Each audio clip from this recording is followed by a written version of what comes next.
En cuanto al procedimiento, el primer paso consiste en explicar al paciente en qué consiste la prueba y qué se espera obtener, sin asustarlo, pero explicándole exactamente lo que va a suceder. La mayoría de los pacientes se preocupan del malestar que pueda ocasionar la prueba, por lo que debemos informarle que la mayoría de las veces esto no sucede. Al iniciar la primera irrigación, se cierran las gafas eliminando la fijación. Luego se inicia el registro de los movimientos oculares y se inicia la irrigación. La irrigación usualmente depende del estímulo que se use. Puede terminar a los 30 segundos o hasta un minuto. Una vez hecha la irrigación, se sugiere distraer al paciente con una tarea de alerta durante el resto de la prueba. Luego, cuando la respuesta alcance el pico y después empiece a descender, usualmente hacia los 40 o 40 segundos después del final de la irrigación, posteriormente hay que solicitarle al usuario que haga fijación. La mayoría de las gafas de videonistagmografía tienen una luz interna que se enciende para hacer la fijación. Antiguamente era necesario retirar la tapa o el cubrimiento de las gafas y solicitarle al paciente que mirara hacia un punto fijo. La fijación se hace entre 10 y 15 segundos, pero de nuevo, no hay una regla estricta que limite a este tiempo. Después se retira la fijación y los movimientos de los ojos se siguen registrando por 2 o 3 minutos después de la irrigación como tal y se espera un periodo de tiempo. Y luego se efectúan las 3 irrigaciones restantes de la misma manera. Hablando de algunas cuestiones prácticas, anteriormente y también ahora, la recomendación de la ANSI es calibrar los movimientos de los ojos entre irrigaciones. La Sociedad Británica de Audiología, que también tiene estándares para la evaluación calórica, en un principio estaba de acuerdo con los estándares de la ANSI, pero posteriormente la revirtieron, pues este tipo de recomendación era para electronistagmografía y no para sistemas computarizados de registro. Para la videonistagmografía, de hecho, calibrar entre irrigaciones puede crear más variabilidad, por lo que es recomendable hacer una buena calibración de las gafas para toda la prueba. ¿En qué orden deben realizarse las irrigaciones? Ambos, la ANSI y la Sociedad Británica, recomiendan iniciar con una temperatura caliente y es una buena recomendación, especialmente si en algún momento se decide hacer solamente 2 irrigaciones. Otra cosa es si se realizan pruebas monotérmicas, que en este caso son más efectivas que las irrigaciones con calor. Un estudio en 1998 demostró que si se inicia con el calor, que el calor genera una respuesta excitatoria, la primera irrigación usualmente es más fuerte que todas las demás. Entonces, una vez el paciente tiene la hiperpolarización con el estímulo caliente, se genera una respuesta fuerte que permanece. Esto tiene un efecto de la temperatura y es que las irrigaciones calientes son más fuertes que las frías. Y el estudio demostró que si se inicia con las irrigaciones frías, no se nota tanto esta diferencia. Entonces, si se van a realizar las 4 irrigaciones, es mejor empezar con el frío. Pero si en algún punto piensa detenerse, después de solamente 2 irrigaciones, entonces definitivamente es mejor iniciar con el calor. ¿Cuánto tiempo esperar entre irrigaciones? La ANSI recomienda un periodo fijo de tiempo que son 5 minutos entre irrigaciones consecutivas. Esta recomendación no diferencia entre una persona que tenga una respuesta muy fuerte y otra que tenga una respuesta débil. La Sociedad Británica de Audiología recomienda un mínimo de 7 minutos para esperar entre irrigaciones. 7 minutos suele ser muy largo, incluso para un paciente que tuvo una respuesta muy fuerte. Entonces esta recomendación puede funcionar, pero para ahorrar un poco de tiempo lo que se hace es esperar a que finalice el nistagmo de la irrigación previa y desde ese punto esperar un periodo fijo, entre 3 y 5 minutos, solo para asegurarse de que ya ha pasado el efecto de la estimulación previa. Para aquellos usuarios de irrigadores de aire, deben estar interesados en saber que de hecho la ANSI no permite su uso. Ellos recomiendan irrigadores de agua de circuito abierto o cerrado. Los irrigadores de circuito cerrado ya no se fabrican. Entonces la única manera de irrigar para la ANSI en la actualidad sería con irrigadores de agua de circuito abierto. Desafortunadamente puede que la recomendación de la ANSI esté basada en estudios antiguos y los usuarios en realidad no siguen esta recomendación, pues la venta de irrigadores de aire versus de agua es de 4-1. Es decir, que los usuarios prefieren más el aire por las razones que comentamos previamente. Lo único a tener en cuenta si se usa un irrigador de aire es que se pueden seguir usando siempre y cuando el examinador tenga el manejo técnico y el periodo de aprendizaje para usarlo efectivamente. Lo siguiente que quiero mencionar es cuántas pruebas de supresión por fijación deben hacerse durante la prueba calórica.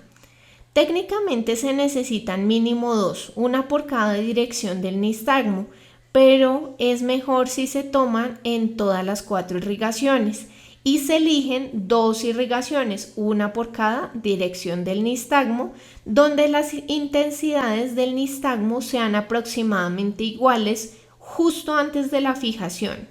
Esa sería una comparación justa. Así es como la supresión por fijación del lado derecho e izquierdo serán comparadas. ¿Cómo hacemos las pruebas monotérmicas con calor o frío? ¿Son suficientes 2 irrigaciones? Debemos tener en cuenta que se pueden realizar pruebas monotérmicas, pero si se usan los parámetros estándar, los valores normativos, la fase rápida será demasiado alta y esto arruinará la posibilidad de detectar algunos artefactos. Hay una posibilidad de usar pruebas monotérmicas como una prueba de tamizaje, primariamente para identificar pruebas calóricas normales. Según un estudio de 2009, se mencionó una lista de los parámetros que deben cumplirse para este tipo de prueba. En primer lugar, no debe haber anomalías oculomotoras. En segundo lugar, sin nistagmo espontáneo o evocado por la mirada. Y finalmente, la diferencia entre oídos debe ser menor al 10% y deben usarse irrigaciones calientes. Si se cumplen estas 3 condiciones, entonces es muy probable que las calóricas sean normales y la prueba puede finalizar después de 2 irrigaciones. Estas condiciones pueden flexibilizarse un poco si se incluye otra prueba como el BHIT. Si el BHIT es normal, entonces probablemente 2 irrigaciones sean suficientes si muestran un nivel mínimo de asimetría. Hablando de otras cuestiones prácticas, ¿cómo reducir las posibilidades de que el paciente sienta malestar? Usualmente la mayoría de los pacientes se sienten incómodos con la primera irrigación. Entonces, si logra manejar la primera, lo más seguro es que esté bien durante las demás irrigaciones. Es importante prestar atención a las respuestas corporales del paciente, si la respiración se vuelve pesada, si la temperatura corporal aumenta, entonces es evidente que el paciente se encuentra estresado. Entonces el paciente manifestará que se siente indispuesto y debemos tratar de detener la irrigación antes de que esto suceda. Y tomaremos nota del tiempo en el que esto sucedió. Por ejemplo, si la irrigación debe ser de 1 minuto pero solamente se realizaron 40 segundos, vamos a tomar nota de esos 40 segundos. Brindaremos el tiempo al paciente para que se recupere y a partir de esto todas las demás irrigaciones las haremos de 40 segundos. Si el paciente se torna demasiado estresado, una de las cosas que se pueden hacer es sentar al paciente, reclinar la cabeza 30 grados hacia abajo y esto pondrá los canales semicirculares en el plano horizontal y básicamente detendrá el flujo endolinfático y el paciente se recuperará más rápido. Obviamente esto debemos hacerlo antes de que el paciente llegue al punto de no retorno. ¿Qué pasa con el nistagmo vertical en las pruebas calóricas? De hecho, el nistagmo vertical suele ser común, incluso en individuos normales y en pacientes con diferentes anomalías. Y esto puede suceder porque alcanza a generarse una mínima estimulación de los canales posterior o anterior. Y el nistagmo vertical se origina en estos canales. Antiguamente había una discusión aparte de la perversión calórica.